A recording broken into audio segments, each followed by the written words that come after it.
Partagez, partagez, partagez, partagez.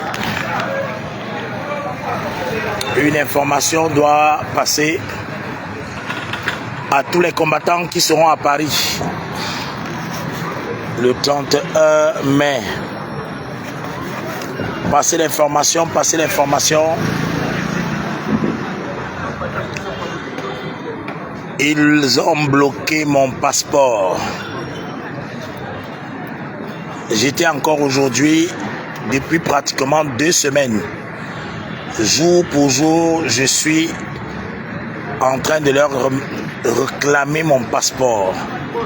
Partagez ce direct.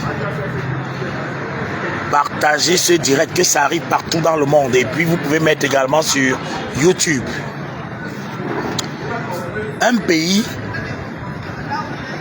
sans identité décide de m'enlever la petite identité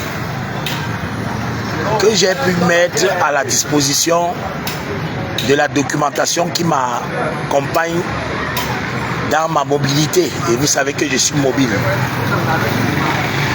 Je suis mobile à travers ma moto.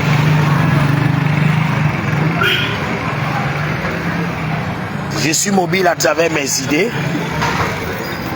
Mais je suis surtout mobile à travers ma projection et ma vision.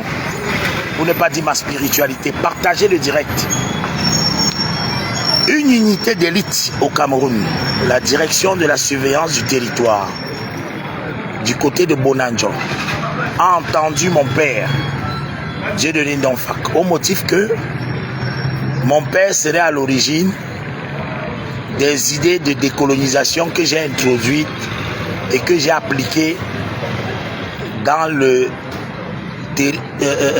commun des esprits, parce que les esprits des Africains déjà entrent dans la vérité. Parce que regardez l'Afrique de l'Ouest, que ce soit Ousmane Sonko, lors du grand événement des indépendantistes le 4 mai dernier, Ousmane Sonko a débaptisé l'avenue de Gaulle, qui est devenue l'avenue Mamadou Dia.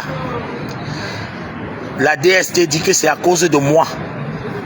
Moi, je suis au Cameroun, à Douala. Quelqu'un fait quelque chose là-bas au Sénégal. On m'accuse que c'est moi qui ai contaminé Ousmane Sonko. Et Mamadou Dia, le président du Sénégal. Que c'est moi qui ai contaminé le premier ministre du Sénégal. Je vous prie de partager ce direct parce que tous ceux qui sont en direct, vous allez avoir la raison pour laquelle mon passeport a été bloqué. Et la personne qui a bloqué est en train de suivre ce direct. Faites en sorte qu'il ait honte et écrivez en commentaire tout ce qui peut permettre à ce que la honte fasse en sorte qu'il me remette mes papiers. Qu'il me remette. Voilà la moto que Sama a pu récupérer parmi les documents, parmi les effets qu'ils ont confisqués arbitrairement. À la DST là-bas, ils ont mes caméras, mes téléphones portables, ma tablette, une moto encore, une moto neuve. La direction de la surveillance du territoire à Bonanjo. J'insiste dessus parce que tout le temps les gars me baladent et me font balader sans me remettre ni mes papiers, ni ma documentation. Et je suis très mécontent pour des raisons qu'eux-mêmes, ils n'arrivent même plus à comprendre s'il y avait vraiment une infraction. Parce que quand je leur dis je suis dans mon pays, il est hors de question qu'au lieu que nous honorions nos héros nationaux, comme ce que je vais vous montrer dans le livre que j'ai sorti.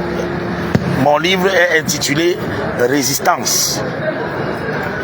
Dans ce livre, scientifiquement, je mets à chaque peuple ses héros, à chaque nation sa fierté. Qu'est-ce que j'ai dit de mauvais? Pour ne pas dire qu'est-ce que j'ai dit de faux. Quand tu as un pays et que tes héros deviennent plutôt des oubliés, et que tu t'arranges à ce que les municipalités, voilà le livre de Sama, Résistance, 3 générations de lutte anticoloniale au Cameroun.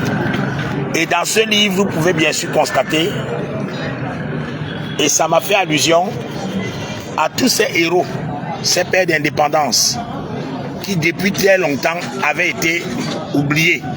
Je rappelle que Douala Mangabel, jusqu'à présent, n'a même pas une école maternelle au Cameroun. Voilà donc l'histoire de Douala Mangabel contre la ségrégation raciale de 1884 à 1919. C'est la raison pour laquelle il bloque mon passeport. Parce que j'ai sorti en bande dessinée, comme vous pouvez bien sûr trouver dans ce livre, Locke Priso, il est fait mention de ce que les Allemands ont fait au Cameroun. Et ce livre, vous pouvez le trouver dans Google. Vous allez dans Google, vous tapez Résistance. Le deuxième mot est Sama. Merci de partager le direct. Donc, l'histoire de Rudolf Douala Mangabel. Et je rappelle que Rudolf Douala Mangabel, quand ils ont pendu Douala Mangabel, j'ai transformé dans cette histoire en bande dessinée. Et que vous pouvez bien sûr voir dans Google. Vous tapez, voici le livre en question. Résistance. Vous tapez le mot résistance et vous tapez Esama. Merci de demander de remettre mon passeport. Merci Denise Eben. Merci Denise Eben. Voilà donc le livre d'Esama. André Blaise Esama, décoloniser la ville. Ils ne veulent pas entendre parler de cette décolonisation. Ils veulent attaquer le direct. S'il vous plaît, partagez le direct. Partagez le direct avant qu'il ne coupe. Partagez le direct avant qu'il ne coupe. Ils sont en train d'attaquer le direct. Voilà la statue de la Française que j'avais décapitée. Le monument de John Foncha que j'avais fabriqué. Partagez le direct avant qu'il ne coupe. Voilà la police. Voilà la DST qui est venue tirer le monument de John Foncha. Partagez le direct. J'explique qui était John Foncha. J'explique pourquoi. Donc exactement comme ce que Valsero a subi, me voici en train de subir la même chose au Cameroun. Mon billet d'avion a été acheté. Je veux les monuments NS Wandi. On ne veut plus les avenues de Gaulle. Voilà ce que ça m'a fait. Partagez le direct et permettez à ce qu'ils remettent mon passeport dans la bande dessinée de Sama. Je parle de Ruben Oumiobe, de Senda Fana, de Ernest Wandi. Ils ne veulent pas entendre parler de ces héros nationaux. Je montre ce que j'ai fait à la poste en coupant la tête du monument du militaire français. Ils préfèrent mettre les monuments des Français, comme vous avez vu au défilé. Au défilé, on laisse les Français avoir leur téléphone. Les Français avaient leur téléphone. Ceux qui avaient l'interdiction de téléphone, c'était les Camerounais. Vraiment, c'est malheureux. Ils n'ont même pas honte. Voilà donc les Allemands qui ont au moins demandé pardon. Merci Elsa Boteman, merci. Demandez qu'ils remettent mon passeport.